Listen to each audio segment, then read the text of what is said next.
progress too. I mean, look, we want a regional ceasefire, right? We want Hezbollah to stop firing at our friends in Israel. We want Israelis to be able to live in peace. We also want to make sure that, when things happen, they don't spiral into a broader escalation. And so we've been, I think, very good to make sure that, when things happen, they don't spiral into a broader escalation. And so we've been, I think, very good at setting up what we're calling a deconfliction mechanism. But what it really is to say that when things spiral into a broader escalation. And so we've been, I think, very good at setting up what we're calling a deconfliction mechanism. But what it really is to say that when things happen, the sides are actually talking to one another. Sometimes, you've got a bit of a chicken and egg problem, that you've got a junior guy who fires a drone that didn't have approval from the high command. Okay, of course, Israel has to respond to that. But then sometimes that response, we could actually have a better and more peaceful situation if Israel responds in the context of a conversation that's ongoing between Hezbollah, Lebanon, Israel, and other partners in the region.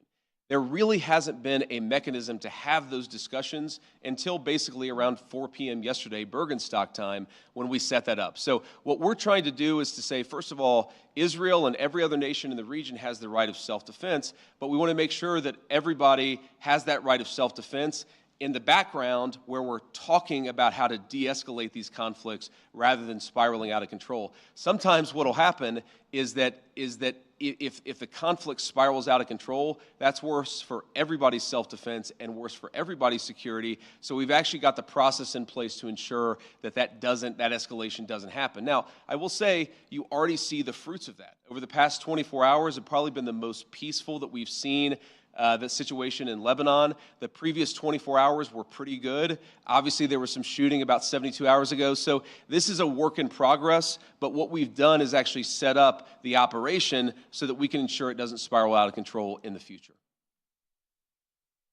Does the U.S. want Israel to withdraw forces from southern Lebanon?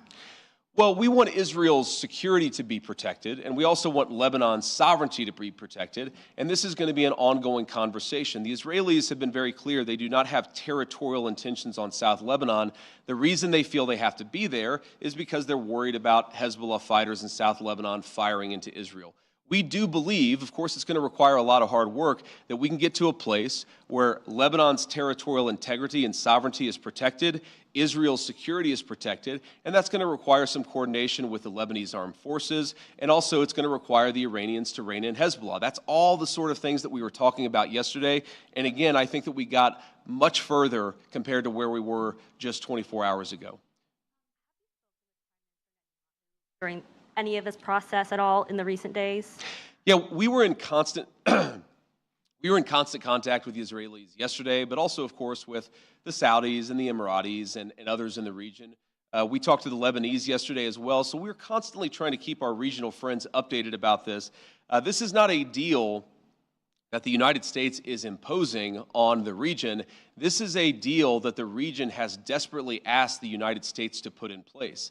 Obviously, the headlines have been very focused about what's been going on between the United States and Iran, but this region has been a basket case for a very long time. And what the president has set us to do, again, lay the foundation, see if we can get to a permanent peace. If we can't, the President of the United States still has a lot of options to accomplish America's security objectives, but he has certainly committed us to this pathway for now, and we're going to keep on working and seeing what we can accomplish. And then I want to just, before we depart here, I want to say one last thing.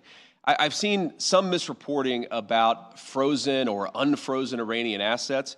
One of the other things that we wanted to do, and wasn't as high of a priority for us for obvious reasons, but we wanted to make sure that we set up a process where if we ever unfreeze Iranian assets, we can ensure that that money, that Iranian money, goes to help the people of Iran and not to fund terrorism. So Jared Kushner actually came up with a very interesting solution with the Qataris, where basically, again, if there is any frozen Iranian assets that are unfrozen, then we have approval over that process. The Qataris have approval over that process. And then the money would actually go to buy American soy, American corn, and American wheat for the benefit of the Iranian people. And as much as I see some of the press misreporting on this, and of course, buttressed by what the Iranians are saying, or not all Iranians, I want to be clear, there are a lot of Iranians who are telling the truth about what happened yesterday, but you see some social media reporting that gets this wrong. But fundamentally, what Jared and the Qataris and the entire team here in Bergenstock accomplished is, to me, a classic Trump deal, where if Iranian assets are ever unfrozen, they're going to go to make American farmers richer and to feed the Iranian people. That's a very, very good and very classic Trump deal that's great for our people, great for the people of Iran, and fundamentally, again, will contribute to this regional security architecture that we've built and that we're going to work very hard to ensure that it endures. So from Switzerland, thank you all for being here. I appreciate the questions and I appreciate the engagement. I am looking forward to going back home, and we'll certainly keep everybody updated on what happens in the days and weeks to come. Thank you all. Switzerland में अमेरिकी नायब सदर JD Vance press conference कर रहे थे। उन्होंने कहा कि आबना हुर्मुज़ को बाकायदा तौर पर खोल दिया गया है और नायब सदर जेडी वेंस ने कहा कि ईरान के साथ मुज़ाकरात में अहम पेशरफ्त हुई है। ईरानी वफ़द से मामलात को आगे बढ़ाने पर गुफ्तगू हुई। तकनीकी टीमें मुख्तलिफ उमूर पर काम कर रही हैं। ईरान AIEA को मुआयनाकारों को वापस बुलाने पर राज़ी हो चुका है। कामयाब हतमी मुआहदे की बुनियाद हमने डाल दी है। अमेरिकी नायब सदर जेडी वेंस की जानिब से कहा गया कि आबना हुर्मुज़ को बाकायदा तौर पर खोल दिया गया है। ईरान के साथ मुज़ाकरात में अहम पेशरफ्त हुई। ईरानी वफ़द से मामलात आगे बढ़ाने पर गुफ्तगू हुई। तकनीकी टीमें मुख्तलिफ उमूर पर काम कर रही हैं। जेडी वेंस ने प्रेस कॉन्फ्रेंस में कहा कि IAEA के मुआयनाकारों को वापस बुलाने पर ईरान राज़ी हो चुका है। कामयाब हतमी मुआहदे की बुनियाद हमने डाल दी है। अमेरिकी नायब सदर की जानिब से न्यूज़ कॉन्फ्रेंस की गई है।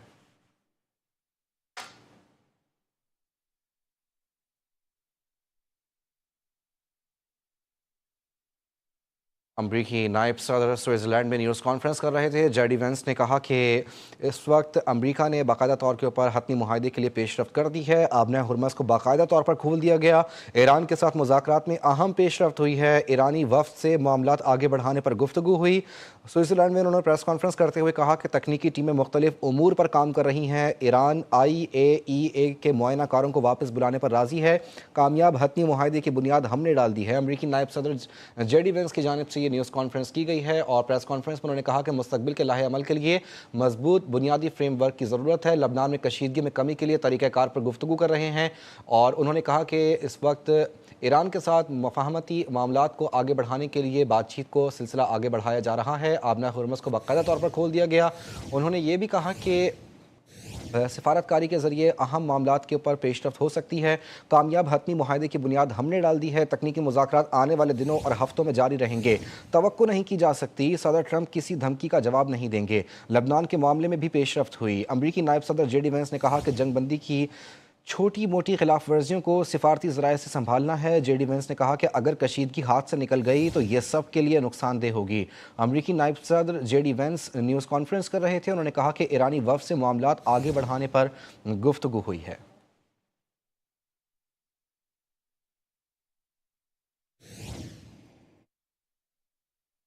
आगे बढ़ेंगे। खबर आपको देंगे हुकूमत की जानिब से पेट्रोलियम मसनूआत की कीमतों में कमी और प्राइसिंग फार्मूले में तब्दीली पर ऑयल कंपनी एडवाइजरी को कौंसिल ने विफाकी वजीर अली परवेज़ मलिक को ख़त लिख दिया। ऑयल कंपनीज एडवाइजरी कौंसिल ने मौक़िफ़ इख्तियार किया कि सारिफीन को रिलीफ देने की कीमत पेट्रोलियम इंडस्ट्री से वसूल नहीं की जा सकती। ख़त में पेट्रोलियम मसनूआत की कीमतों के तयन के लिए मशावरत पर मबनी मुनसिफाना फ्रेमवर्क बनाने का मुतालबा भी किया गया। इस हवाले से मज़ीद जानते हैं मोहम्मद दानिश से। दानिश, बताइएगा। तवानी अली परवेज को उन्होंने हंगामी खत लिखे है। खत में उन्होंने कहा है कि हुकूमत के एकतरफा फैसलों से पेट्रोलियम इंडस्ट्री को 104 अरब रुपए का नुकसान पहुंचा है। ऑयल कंपनीज और रिफाइनरी को नए प्रोसेसिंग फार्मूले से शदीद माली मसाइल का सामना है। सार्फिन को रिलीफ देने की कीमत पेट्रोलियम इंडस्ट्री से वसूल जो है वो नहीं की जा सकती।